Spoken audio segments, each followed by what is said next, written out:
Clare FM's In the Garden with Clonroad Garden Centre, Clonroad Business Park, in the heart of Ennis. Whether you're a seasoned gardener or just starting out, our friendly staff are here to help your garden grow. Open 6 days a week, Monday to Saturday. And it is that time of the week again for In the Garden, and we are joined once again by the General Manager of Clonroad Garden Centre, Judy Beck. Judy, good morning to you. Good morning, Alan. Nice to see you again. Thanks very much for being with us as always. Any questions for Judy, do send them in to 086 1800 964. And it wasn't too long ago that we were talking about potatoes. Now you're going to be talking about tomatoes, which is something that quite a lot of people enjoy and enjoy growing, I'd say, just as much as potatoes. Again, give us a bit of background to why you've plumped for this topic. Well, did you know that tomatoes and potatoes are actually first cousins? They're both from the nightshade family, funny enough. Oh God, we're not going to have this age-old question over whether potatoes are a vegetable or a fruit, are we? Yeah, and tomatoes are a fruit, for sure, and they because they have their seeds on the inside. But tomatoes, probably one of the more popular things to grow, vegetables to grow, and totally understandable, because eating your own homegrown tomatoes is absolutely nothing like buying tomatoes in the shop. They just totally taste like a different thing altogether. And that contrast, Judy, I mean, I don't really eat tomatoes myself, but my wife does, and anyone I know who eats them, they will always say that the homegrown ones are just so much juicier, better tasting. Is that to do with they don't last as long when they're on supermarket shelves, or they've been sprayed with stuff, or is it just all the travel? Maybe they've travelled from far away. I think the main reason is because the varieties that are grown for supermarkets are totally different to the varieties that you would grow yourself. And the reason for that is that they grow particular varieties for the supermarket because they grow them to make sure that they last a long time between growing them, getting from the supermarket, for the amount of time they last on the shelf. And also they grow them for how good they look. But even if they look good, doesn't mean they taste that good. So is it a case of to increase the durability, it's going to have an impact on the taste? Yeah, probably. And they need to grow the types that will last, but people aren't going to buy them if they don't look good. Whereas your own homegrown tomatoes, maybe they don't look like the best tomato, but they probably taste like it. And you just are not going to get those tomatoes for sale in the shop. So also, when you have them growing and the sun ripens them and you pick them straight off the plant and you eat them straight away, they haven't been sitting around, coming from a foreign country, sitting in trucks, sitting on the supermarket shelf. Yeah. You're eating them straight off the plant. And I guess it doesn't really matter what they look like as long as they taste lovely. Well, that's the thing, isn't it? Also, you can grow such a huge different variety of tomatoes. And apart from just the red ones, of course, there's yellow ones, black ones, purple ones, all different colours and look really nice. Really? There's black ones and purple ones? Mm-hmm, absolutely. There's a lovely variety called Black Russian. Be a very popular, quite a popular tomato to grow. For people who are a little bit more adventurous, I suppose, they would look for different varieties and different colours. For sure, I think if you haven't ever tried growing a tomato, definitely worth it. Now, we did have a question a few weeks ago from somebody who was asking about growing tomatoes and could they do that without having a polytunnel or glasshouse. And I was saying that really the only ones you can grow and have any success with are the cherry type tomatoes, the small tomatoes, because the big ones, even the standard type tomato, are the really big beefsteak tomatoes. They're just not going to ripen in this climate without some protection. So one variety now of cherry tomatoes really good is Tumbling Tom. It doesn't grow up into a big plant, it stays fairly small, but it gets a huge amount of fruit. It can grow in a hanging basket as well, so you can have it up off the ground, or you can grow it in a pot. Really handy if you don't have a big garden. Okay, and as you kind of touched on it, and clearly a huge variety of tomatoes, more than I even knew existed. But the sun is a big issue, so you can only really grow cherry tomatoes here. What kind of other conditions aside from sun do tomatoes require in order to be successfully grown in Ireland? So tomatoes need a really fertile soil. If you think it's quite a big plant, produce a huge amount of fruit in quite a small space. So they won't grow in poor soil. If you have poor soil, or if you're putting them in a pot, you really need to put in farmyard manure with them. So you mix farmyard manure in with your compost before you plant the tomato. And then as the tomato grows bigger, it starts to get flowers. That's when you start feeding it a liquid tomato food. That liquid tomato food, it gives it that extra nutrients it requires in order to have a really good harvest. You can get a liquid tomato food, you can get an organic one, which is nice. I always think one of the benefits of growing your own vegetables and fruit is that you know what is used on them. So you know what compost is used, you know what chemicals is used. Really, when we're buying them in the shop, we've no idea what has been sprayed on them, what kind of fertilizer has been used. So if you're growing your own, you might as well use, the best that you can afford. And at least, with the organic feeds, that there's no nasties in there. Okay, and in terms of fertiliser then, what types or type should you be using in order to get the best results? So farmyard manure would be the one that most people would use. And of course, if you have access to well-rotted farmyard manure, now I'm not talking about fresh manure, fresh off the farm, it needs to be at least 6 months old. Now, I would just give the caveat that if you're bringing in farmyard manure, you don't know what weed seeds you're bringing in from outside. So you might be bringing in weeds that you've never had in your garden. So sometimes normally we would recommend that you buy bags of farmyard manure. It's not terribly expensive. It's all screened, so you're not bringing any new weeds into your garden. And it is the real stuff. I mean, it is a bit smelly and all that, but that's to be expected, I guess. That's to be expected. It's the real deal, let's put it that way. It's real farmyard manure, and that is really what tomatoes love. Lovely, rich soil. Okay, you told us about the variety Tumbling Tom. Tell us about some of the other varieties and what the benefits of them are, what their pluses are. Sure. So Sun Gold would be one that is really nice. It's getting more and more popular every year. It's an orange tomato, a cherry variety, but so sweet. It's like, actually, even for you, Alan, that doesn't eat tomatoes, you should try Sun Gold tomato because it's actually so sweet. Then it's not just as well that they're so sweet, they're really good for you. Well, all tomatoes, they really have really good nutrients for you. But that Sun Gold, if your kids aren't big into eating vegetables or fruit, well, you could try them with the Sun Gold because it does have that extra sugar in it that makes it so popular. Other varieties, the ones that we would sell most of in the garden centre would be Shirley and Moneymaker. They're a standard size tomato, very good croppers, easy to grow, have good disease resistance. And the beefsteak tomato, this would be really popular on the continent. They love it with mozzarella cheese, is Marmande. It's a big tomato, lovely and very good for cooking. And that would also be a really popular variety.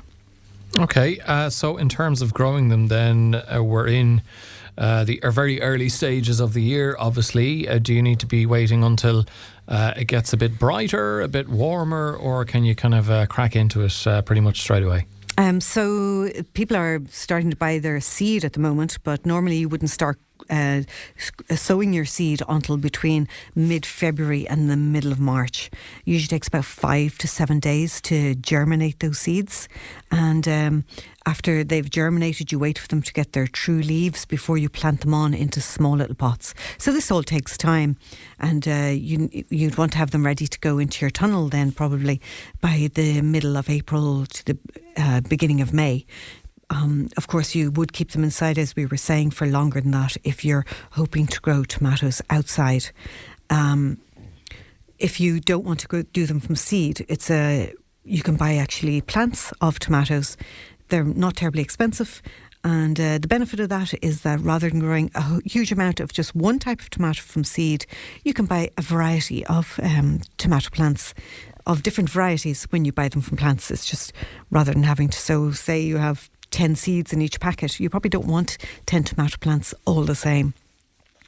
So that's a lot of people would buy them. They'd save themselves the bother of doing it from seed and just buy the tomato plants. Okay, tomatoes really need steaks, and that's not because they're carnivores. We're talking about STAKES. So I'm presuming that they're pretty big climbers.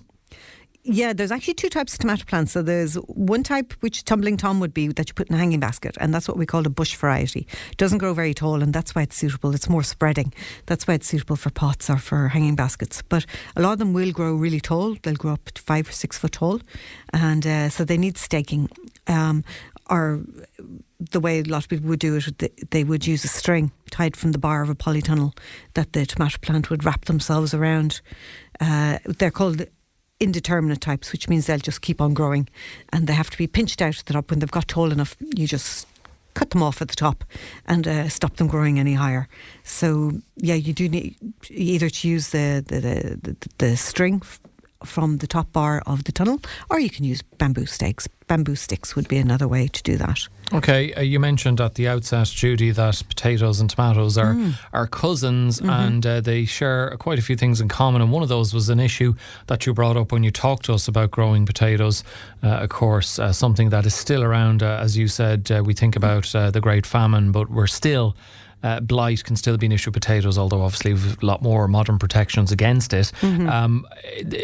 Tomatoes too can be victims of blight. How can you get around that? They do. They get the same as the potatoes. They do get blight, which will destroy your plants. And that's one of the another benefit of growing them in the greenhouse. Are polytunnel. It's not 100% protection against blight, but it definitely helps.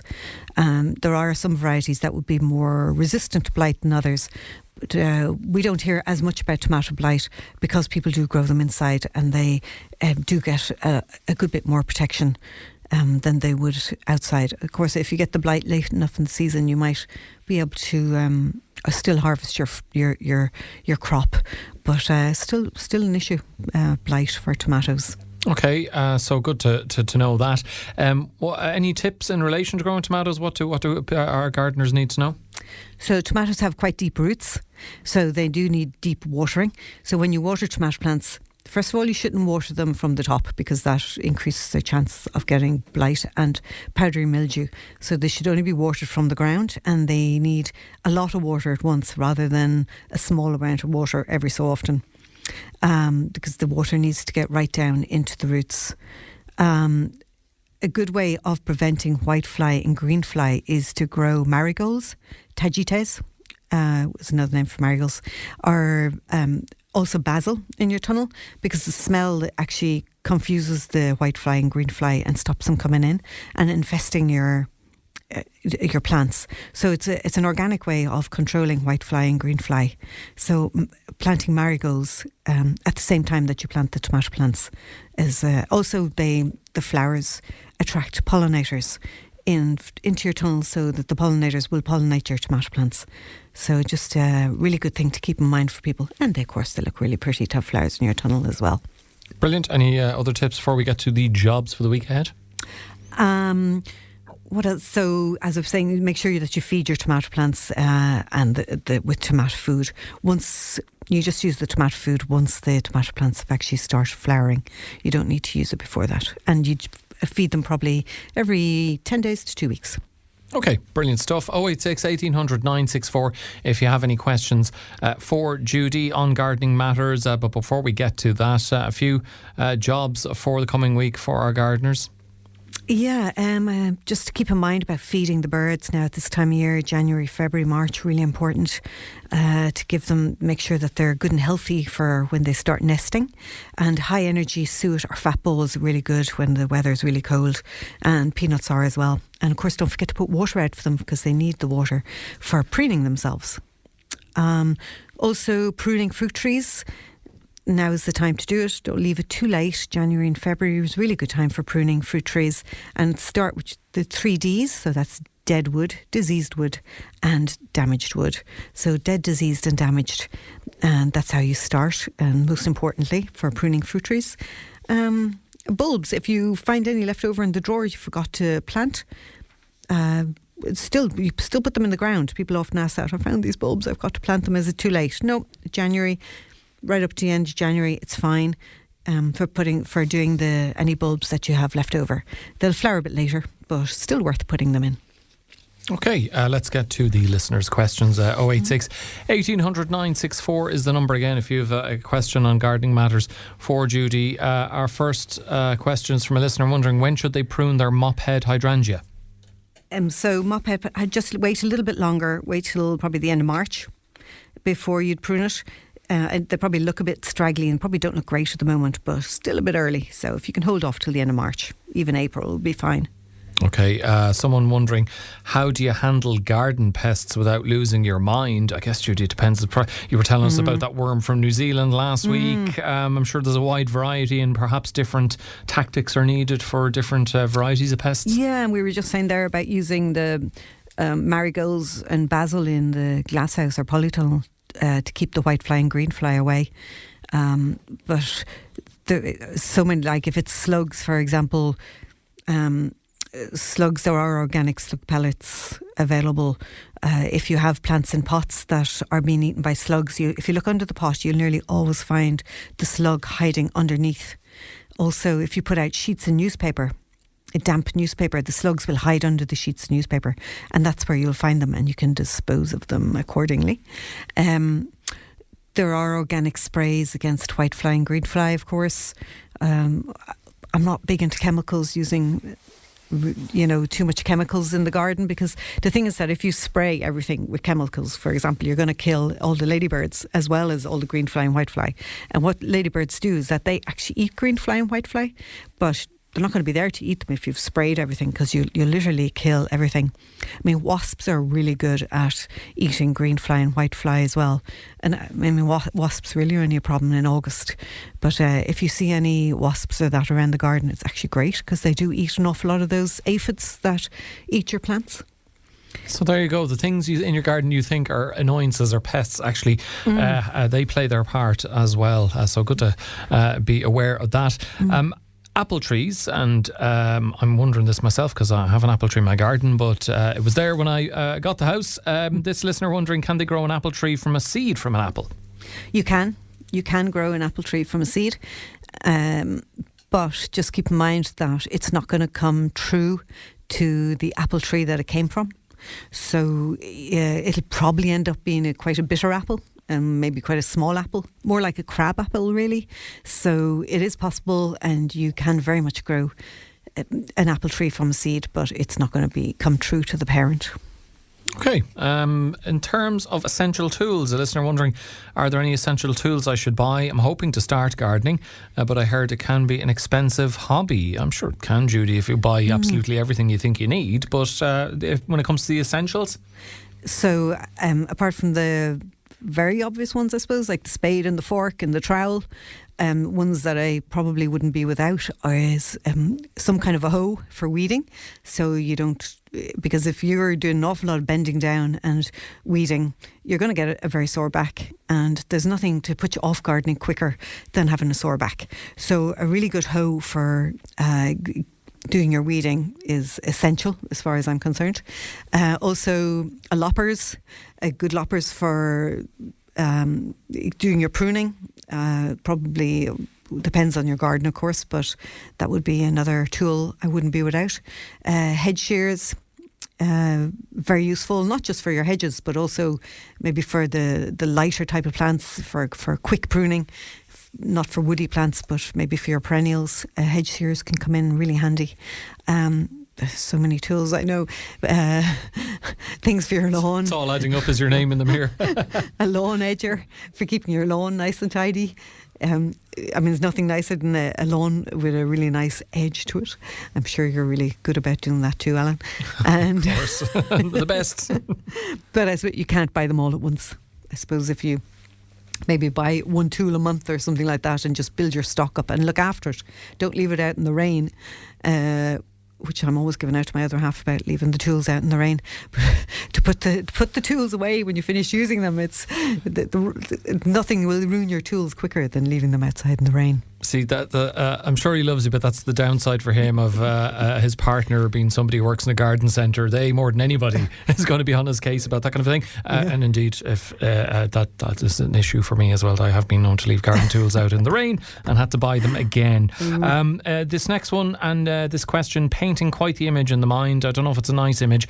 They're wondering, Judy, why their compost heap is a soggy mess. I thought all compost heaps were a soggy mess, but there you go. Well, your compost heap should be lovely, crumbly compost, ideally. But the main reason that compost turns into a soggy mess is because people put too much grass clippings in, and because they don't put enough brown matter in. And by brown matter, we mean newspaper, torn up cardboard, kitchen rolls, all that kind of brown matter that we put in, and that helps to balance your compost heap and stops it becoming a soggy mess. So I suppose now people aren't buying as much newspapers anymore, and that might be part of the problem. Because before, if you were doing your potato peelings, you wrap them up in newspaper, throw them in the compost, and then you know that you've got some brown matter in with your green matter. But you can get there's a product called Garotta, which will help to improve it from being a soggy mess into something that you can use. So you might want, it comes in a cardboard box, really easy. You just put it on your compost every couple of weeks, and that really helps it to become a more of a usable substance that you can put on your beds.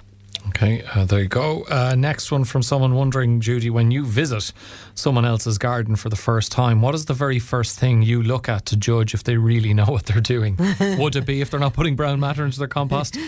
Well, I try not to go around looking in their compost bins. But I suppose putting the right plants in the right place would be the main thing. Because so many people say, they come in frustrated that I bought loads of plants, spent loads of money, and half of them died. And usually it's because it's just the wrong plant in the wrong place.